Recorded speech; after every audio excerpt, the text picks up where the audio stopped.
Olá! Hoje a gente vai mergulhar fundo num tema fascinante, a avaliação nutricional pediátrica. Vamos desvendar juntos como os especialistas conseguem ler a história que o corpo de uma criança conta sobre a própria saúde e o crescimento dela. Sabe, essa é a grande questão, né? Parece simples, mas a resposta é, na verdade, uma investigação super detalhada. É quase como um trabalho de detetive da saúde, onde cada pequena medida é uma pista fundamental para a gente entender o quadro completo. Então, para começar, como é que essa história é contada? Não é com base em achismo, de jeito nenhum. É através de um processo formal chamado avaliação nutricional. É uma análise objetiva e, o mais importante, totalmente individualizada, que nos dá uma visão super clara da saúde daquela criança.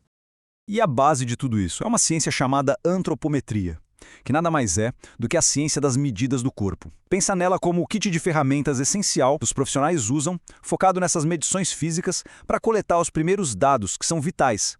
Vamos dar uma olhada no que tem nesse kit? A primeira grande ferramenta que a gente pega nesse kit é a balança, o peso. O peso é como se fosse a manchete do dia da saúde de uma criança. É o indicador mais sensível que existe porque ele muda muito rápido em resposta a qualquer questão nutricional, seja ela aguda ou crônica. É a nossa primeira e mais rápida pista. Agora, aqui tem uma distinção bem importante: comprimento versus estatura. Na prática, os dois medem a altura da criança, mas o jeito de medir muda quando ela faz 2 anos de idade.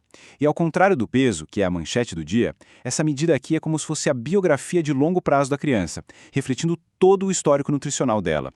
E olha, para fazer essa medida, a precisão é tudo. Medir o comprimento de um bebê não é um trabalho para uma pessoa só não. Exige uma equipe, 2 pessoas, para garantir que a cabeça e os pés estejam na posição certinha.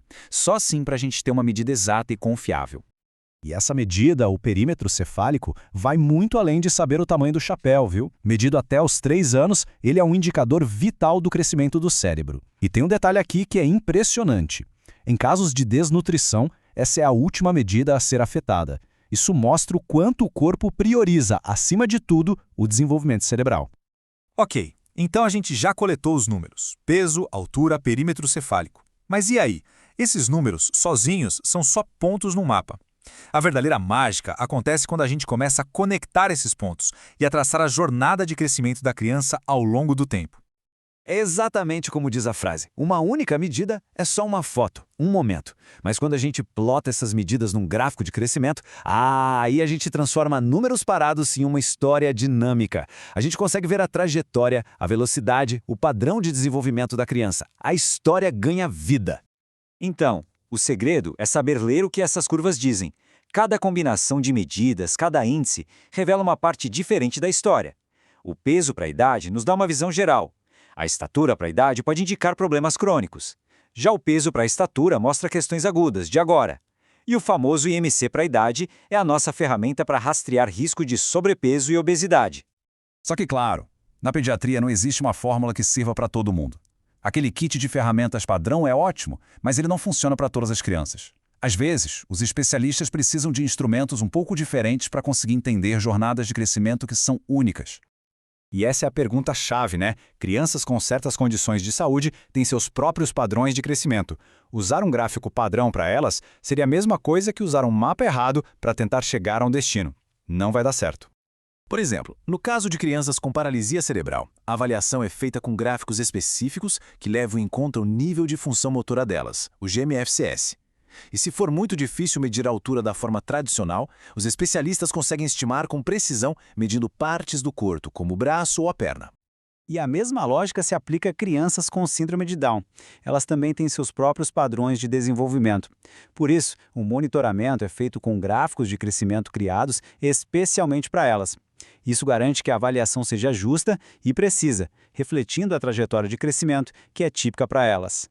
A antropometria é fantástica. Ela nos dá o quê e o quando do crescimento. Mas, às vezes, a gente precisa ir mais fundo para entender o porquê.